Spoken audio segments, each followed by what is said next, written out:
something that I will preach till the day I die is that God has intended for each of us to receive our own commandments from Him. I don't believe that I get the same exact commandments that you get from God. And a great example of this is when Eve ate the apple. You know, the serpent goes up to Eve, says, Eve, like, God told you couldn't eat from this tree? And she's like, yeah, God told me I couldn't eat from that tree. But He also said I shouldn't touch it. And so that was a variation. That was different than the command God gave Adam, right? We actually heard from God's mouth, metaphorically, that God told Adam that you can't eat from this apple tree or you'll surely die. That's all He said. He didn't tell Adam that he, in fact, couldn't touch it. We don't learn that until the serpent actually speaks with Eve. My professor will tell me that that's because Adam gave Eve the wrong instructions. But I look at it differently than that. I look at it like God actually knew Eve. He knew Eve's heart. Later, we learn that when the prophet Jeremiah is speaking, he says that God will place commandments on your heart. God's not all powerful in the sense that He can predict the future. I think He's a creator and He has to go through seasons with us. But he knew Eve so well. He said, look, Eve, don't even touch it. And that gives me so much peace. Like, I don't care that Eve ate from the apple tree. This isn't like to blame Eve and stuff like that. It gives me peace because God is so attentive to detail, and He is paying attention to you and what you need in your life and what you don't need in your life. And I'm sure there's things that God's telling you that you are disagreeing with or you're wholeheartedly trying to go against.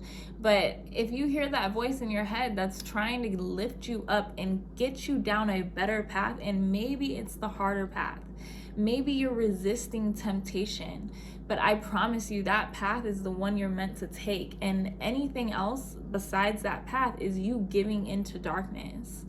And that's something that people don't want to hear, because I think even I have a hard time speaking it. I should say I have a hard time speaking that because I don't want people to think that I'm blaming the devil. That's the exact opposite of what I want you to think. I want you to gain power because you recognize that there are dark spirits out there working against you. And so with that knowledge, with that understanding, do better. Rebuke the temptation. You know what I mean? And it's not to say that temptation doesn't exist. You're never going to get away from temptation. That's never going to not be a thing. Okay? But God knows you so well that He is placing commands on your heart, that He's trying to get you as far and clear from those temptations as He possibly can. I know there's something God told you to do that you don't want to do. I know it because He tells me all the time. There's things God's telling you that are for you that aren't for you, and you're disagreeing with Him. That's normal, okay? That's totally normal.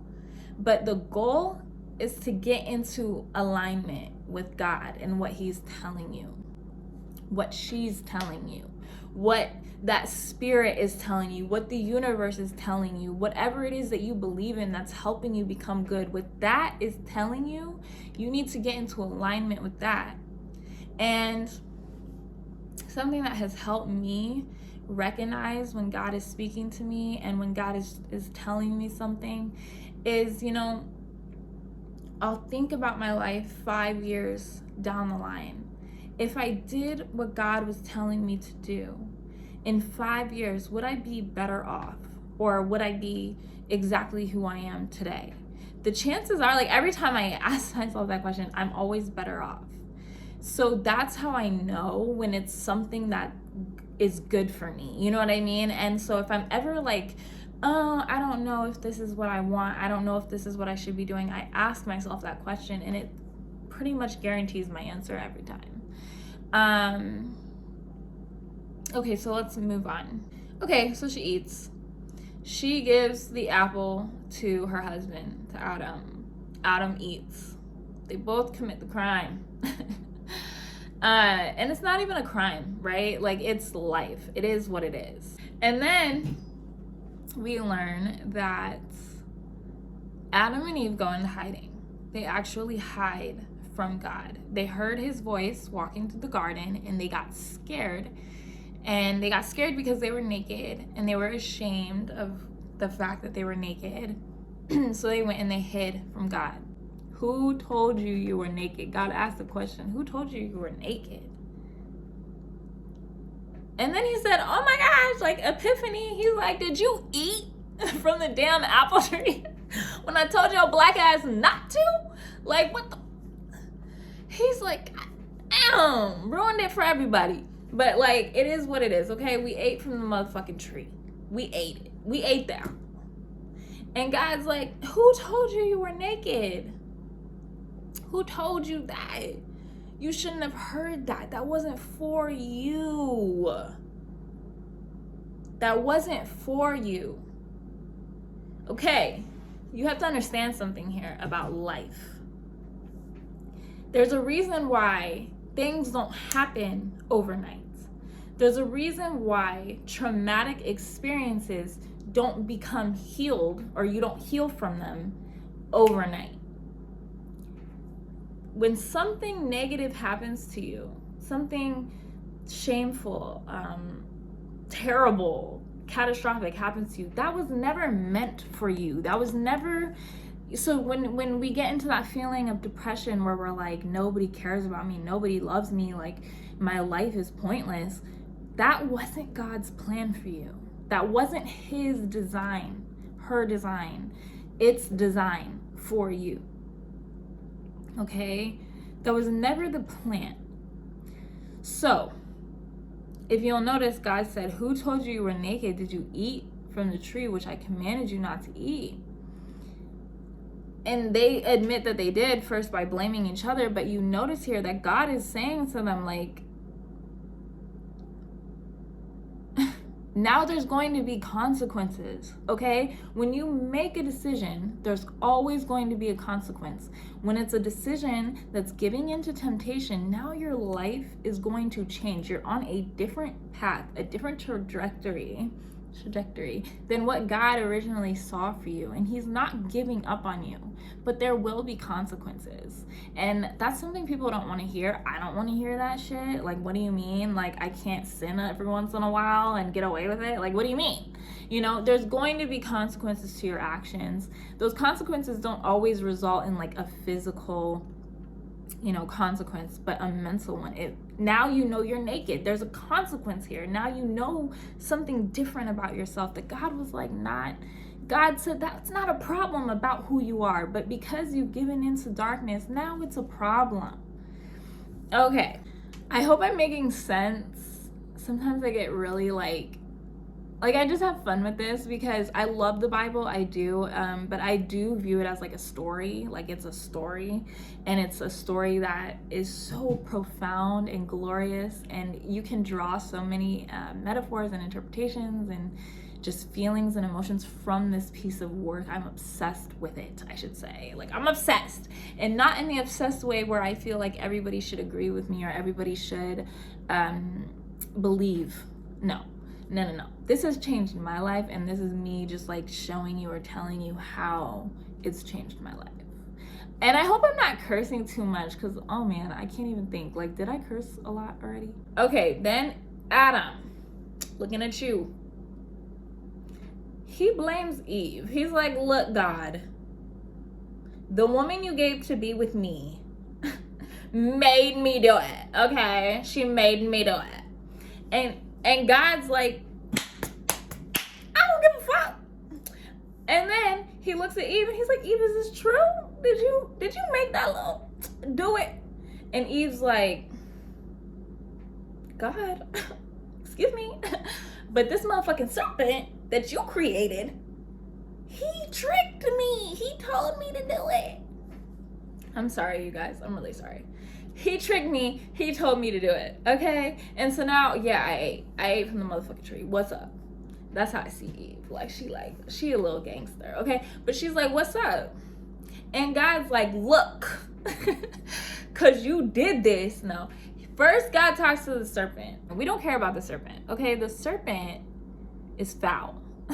The serpent is the type of motherfucker in your life that knows something out there is pulling on you to be good, is pulling on you to succeed. And they want to bring you down. That's the serpent. The serpent is a motherfucker that's turning you away from God, that's getting you to do the things that you're not meant to be doing. They can be friends, they can be family, they can be enemies, they can be bosses. A serpent can be anyone in your life that's trying to keep you from succeeding and being better. Okay, so we don't care about the serpent. We don't care what happens to the serpent. Eve. He says, Eve, because you have done this, great pangs will come forth for childbearing. Okay, God. Okay. Thanks. Right? So, okay, pang, childbearing, got it. Cool. I think that shit was gonna hurt anyway, but okay.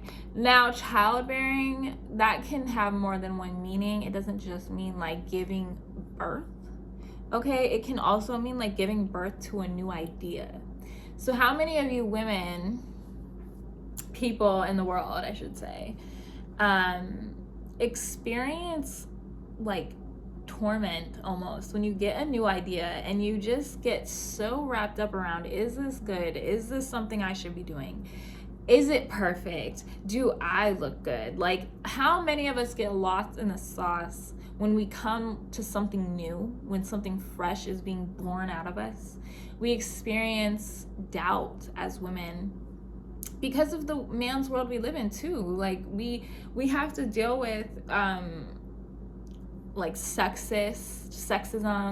We have to deal with discrimination, oppression. We have to deal with men creating us as objects, and other women. Let's be real here. There's other women out there that aren't doing women any fucking favors, right? Like, we have to deal with so much as a woman. And this is where it gets interesting. Yet your desire will be for your husband, and he shall rule over you. There's lesbians out there who don't desire men. Okay? I get it. This is a metaphor, and this is a really old metaphor back in the day when they weren't like out here being lesbians, and they weren't out here being transgenders, and they weren't out here being gay like publicly, and it was like shameful back then. So in this metaphor, we're speaking of like, your desire shall be for your husband. This is a really old metaphor, but how I look at it today is, as women, we will survive the greatest pang known to man in all that we do. We have to fight harder than anyone else. And yet our desire is going to be for man. Our desire is going to be for like other people. And they're going to rule over us.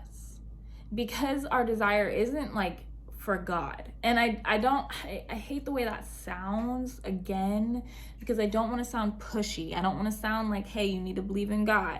No, I actually find this to be freeing for me, because I personally was a little boy crazed. And I'm not just speaking about boys, but, you know, just attention crazed and wanting to seek attention, and not in like attention like, ooh, look at me attention, but like attention like acknowledgement attention.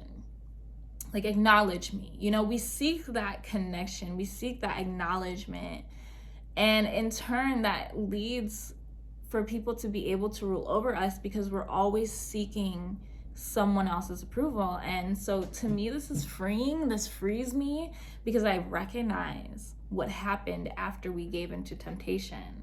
This is the consequence. The consequence is now, once you give into something you're not supposed to be doing, you're going to be looking for approval in others. It's not until you go with your heart and you do what you're supposed to be doing that you're going to become freed of this. And you're not going to look for approval in men. You're not going to look for approval in humans. You know what I mean? Like, it's, I put my own spin on it. But this is what I believe. This is what I believe, and this is what has helped save my life over these last couple years, that I've come to this revelation about what this means, you know? And so I don't put men on a pedestal. I don't even put my own boyfriend on a pedestal. I used to, until I figured this out, and then I was like, oh, yep, nope. you coming down here. You coming down here with me. Okay, like, we're on the same level. Okay, so I don't put anybody above me anymore. Not anymore. Not my parents, not my boyfriend, not my children. Nobody's going above me, and we're gonna be on the same level. You know what I mean? Like, I'm not gonna put anyone above me. I'm not gonna give in to my temptation and then that result in me seeking your approval. Like, that's not going to be my life. So let's move on. Adam. We go to Adam. God tells Adam, oh, I love this. I actually love the consequence for Adam. Because if we go earlier into the Bible, when we learn that, you know, God's dream is in full effect and Adam and Eve are living together peacefully and man clings to his wife. Once again, man clings to his wife. Old text. This is old. It doesn't have to be a wife. It could be man clings to his husband. I don't care. All I'm saying, this is old metaphors, but okay, we're gonna use it. So man clings to his wife in God's dream. He clings to her. Do you know what it means to like cling to somebody? Like, he's like over here like, I love you, Eve. Like he's in love with Eve. He clings to her and he flourishes because of it. But then after the consequences happened, we learn that man, his new like obsession in life is working. He becomes a worker. And so it's so interesting to me that once man gives into his temptations, he now puts his desire, his everything into working. And guess what, man? As long as you're doing that, you will fucking work for the rest of your life. So how interesting is that? That it went, man originally, when he was living in God's dream, when he was following the commands of his Lord, of his God, he was clinging to life. Eve, living, wife, his husband, I don't care. He was clinging to life. He was alive. And then after he gave into temptation, his whole life became work. I just think that's so interesting, and I think men can learn a lot from that. I think women can learn a lot from that. I think we can all learn a lot from that. Yay! I think I'm gonna stop there, because after that we get to the story of Cain and Abel, and that is like one of my favorite stories. Yes, I love that story. So we're gonna stop there, and then I will make the Cain and Abel video the next time that I'm behind on reading and distract myself by making a YouTube video. Okay? Thank you guys. Subscribe to my YouTube channel. Thank you guys so much for watching this video. I hope it wasn't too raunchy. It probably was, but I'm going to upload it anyway because this is one of my favorite things to talk about, and I can sit here and talk to you, and we can talk, and I can talk all day about the Bible. I love it. I love it. All right.